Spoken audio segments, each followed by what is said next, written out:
Ah oui, nous allons parler psychologie ce matin. 8 mois après le début du premier confinement, beaucoup de personnes ont souffert et souffrent encore des effets de la crise que nous traversons. De nombreuses études vont toutes dans le même sens. Au-delà des conséquences économiques, des mesures anti-Covid, des mesures dont nous parlons beaucoup, il y a aussi une vraie souffrance mentale. Et pour en parler, nous recevons ce matin Constance Lecomte. Bonjour. Bonjour. Vous êtes psychologue. L'association guyanaise des psychologues, justement, a mis en place depuis quelques mois une ligne d'appel gratuite pour entendre et conseiller des personnes qui ont besoin de soutien. De quoi souffrez et de quoi souffrent majoritairement les personnes qui vous appellent ? Alors, on va dire déjà par le... Oui, merci beaucoup. Donc, on dira que l'objectif de la ligne verte qui a été mise en place avec la collaboration de la CTG a été faite parce que justement, au niveau de l'association guyanaise des psychologues, dont je suis la vice-présidente, une des deux vice-présidentes, parce que nous sommes soucieux de toute façon, et ça fait partie aussi de la tradition de l'association. Nous sommes soucieux des répercussions effectivement psychologiques sur les personnes, sur les familles, sur les groupes, et aussi au niveau de la population générale, surtout que le Covid, ce réel, comme on dit, qui nous est tous tombé dessus. Alors en fait, quand nous avons mis en place la ligne, qui a commencé à fonctionner en avril, dès tout début avril, nous avons eu des appels, beaucoup d'appels hors créneau, qui nous disent déjà que sans doute qu'il y avait des besoins en dehors des créneaux horaires qu'on avait proposés.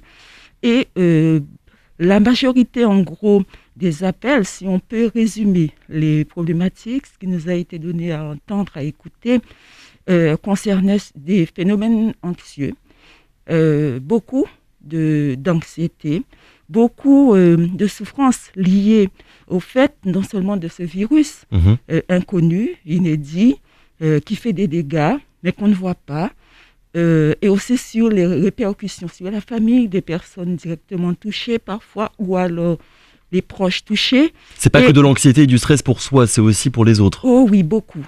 Et y compris du fait aussi du confinement. Il y avait de l'anxiété, il y avait beaucoup d'angoisse, il y avait aussi de la souffrance, parce qu'à l'intérieur même de son foyer, on pouvait à la fois être un risque pour les proches, et les proches aussi pouvaient être un risque pour soi.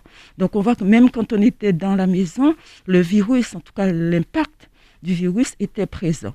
En gros, on va dire un peu que c'était cela, les premières manifestations des effets psychologiques de cette expérience qui n'est pas terminée. Et excusez-moi, je suis un peu essoufflée. Allez-y, c'est pas grave. Et aussi les personnes qui se retrouvaient complètement parfois désorientées. Et seules aussi peut-être pour certaines d'entre elles. Voilà, j'y arrive. Désorientées parce qu'il y avait déjà une certaine temporalité, des habitudes de vie, un rythme de vie, et qui se retrouvaient non seulement à la maison confinée, mais aussi qui se retrouvaient face à elles-mêmes et face au conjoint parfois qu'on découvrait. Le but aussi de cette ligne, c'était peut-être d'arriver à toucher des personnes qui n'auraient peut-être pas franchi le pas d'elles-mêmes pour aller voir un ou une psychologue dans un cabinet. C'était aussi cela, mais tout en sachant que pendant le confinement, les psychologues, comme d'autres professionnels, on ne pouvait pas de toute façon travailler normalement. Voilà. Donc, c'était vraiment pour tout le monde, sans restriction d'âge, etc. Là donc maintenant nous ne sommes plus confinés, donc les patients peuvent de nouveau venir vous voir dans des cabinets. Je suppose qu'il y a moins de personnes aussi qui doivent utiliser votre ligne d'écoute, même si, comme vous l'avez dit, elle continue toujours d'être accessible. C'est quoi le bilan du coup psychologiquement, on va dire, que vous tirez de ces derniers mois ? Est-ce que c'est trop tôt déjà, ou est-ce que déjà on arrive à voir quels sont les problèmes auxquels la population est confrontée et continue d'être confrontée ? Oui, selon les appels que nous avons eus et les entretiens qui ont pu être réalisés avec les appelants par les psychologues écoutants, on va dire en gros, il y a déjà ce qu'on avait pu prévoir en termes d'effets psychologiques d'un tel événement, et il y a en gros des problématiques qui ont ressurgi à côté de l'anxiété, du vécu d'isolement, de solitude insupportable, etc. Et on a vu en gros ont émergé des conflits, surtout à l'intérieur de la maison, des conflits relationnels. Parents-enfants, par exemple, du fait même que brusquement les parents, et on a eu surtout des mères qui se retrouvaient à occuper toutes les places, tous les rôles, et 24 heures sur 24, et dont certaines étaient aussi en télétravail. Donc c'était quand même très pesant au sein de la famille. On a eu aussi des personnes qui ont appelé du fait de problèmes de conflits relationnels de couple. On a eu aussi qui étaient liés vraiment au confinement, du fait même que l'un ou l'autre ne se sentant pas soutenu, puisqu'il n'y avait plus cet extérieur. On était tout le temps dedans à la maison. Et il en a eu aussi une exacerbation, vraiment une augmentation des affects dépressifs, d'une sorte de dépression, de déprime chez beaucoup, et particulièrement chez les personnes qui étaient déjà fragiles et déjà vulnérables. Mais après, quand vous parlez de ces problèmes relationnels majoritairement, c'est quelque chose qui s'est évaporé, entre guillemets, depuis que le confinement a été levé, ou alors on va voir les conséquences de tout ce qui s'est passé pendant de longs mois, encore pendant longtemps? À long terme, parce que c'est pas terminé. Nous sommes toujours dans l'imprévisible. Là maintenant, en Guyane, au niveau épidémiologique, les choses se sont apaisées. Mais il y a aussi en psychologie, au niveau du fonctionnement psychique de chacun de vous, comme de toute la population, ce que nous appelons également les phénomènes d'après-coup. C'est-à-dire qu'il y a l'événement, on essaye d'y faire face, il y a des premiers symptômes ou des premières difficultés psychiques qui émergent, mais et sur le coup, on s'en rend peut-être même pas compte. Parfois, on ne s'en rend même pas compte. Et il y a aussi le fait qu'on n'a pas commencé à être ce qu'on est avec le Covid. On a une histoire passée.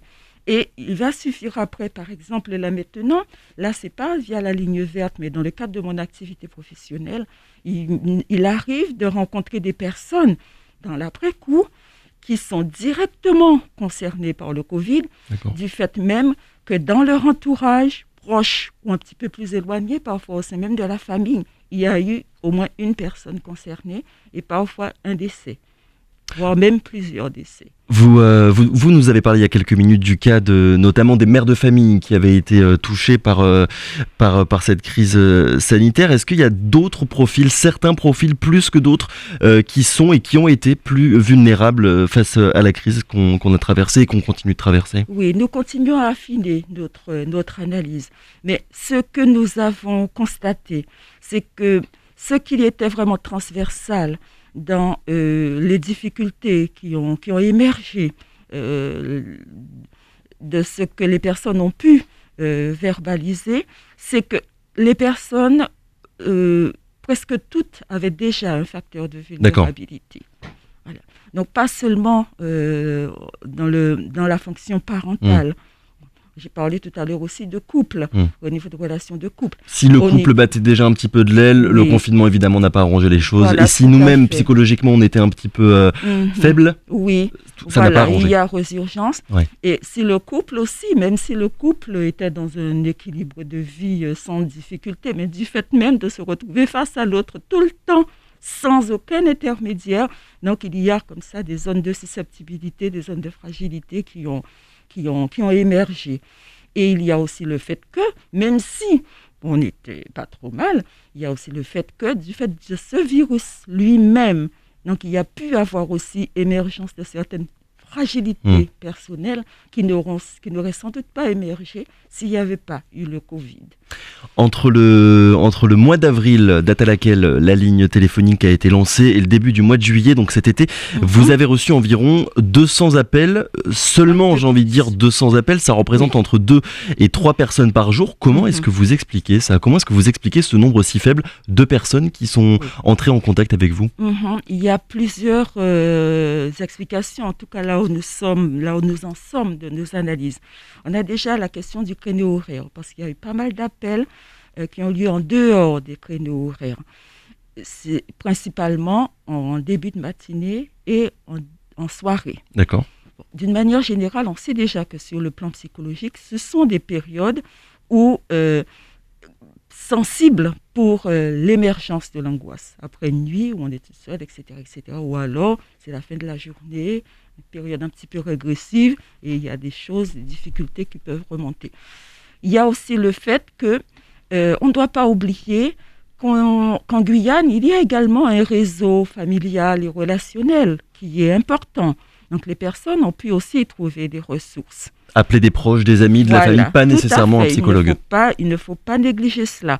Il y a aussi qu'il y a eu un maillage aussi d'écoute, pas de psychologue, il ne s'agissait pas directement, mais où les personnes ont pu aussi, qui ont pu indirectement avoir un impact.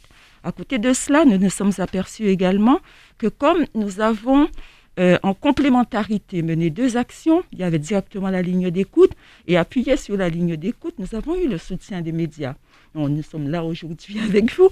Et donc, il y a eu des interventions assez régulières des psychologues.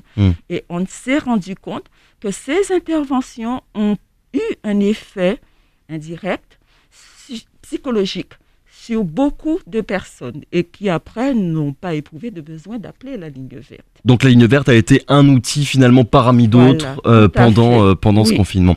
Selon une étude, le taux d'anxiété dans la population française aurait doublé par rapport à 2017.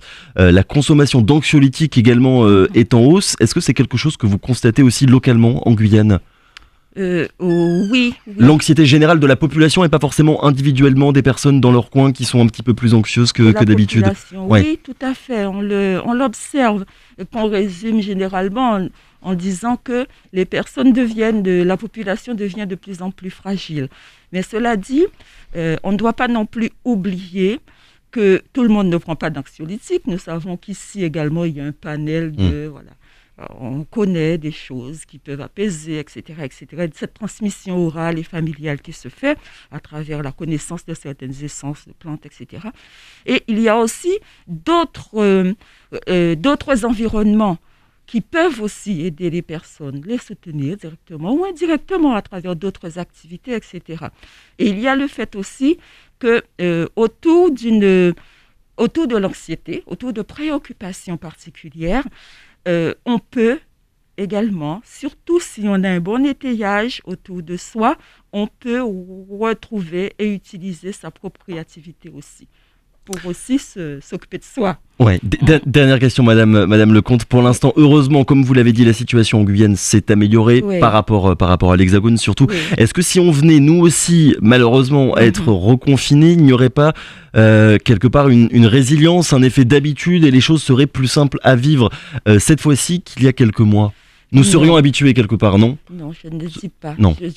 Donc il faut rester vigilant. Il faut rester vigilant et sans doute dans cet entre-deux probable par rapport à l'épidémiologie, à l'évolution de l'épidémiologie, il faudrait sans doute aussi continuer à réfléchir à quelle action ou alors aussi quel apport pourrait apporter l'éclairage des psychologues par rapport à la réactance, je dis un peu comme ça, de la population. Et que finalement la probabilité d'un nouveau confinement pourrait aussi apporter, pourrait apporter des souffrances autant que le confinement en tant que tel. D'autant qu'il y a quand même déjà eu une première période. Ça ferait vraiment l'effet d'un deuxième. Un effet double. Un deuxième.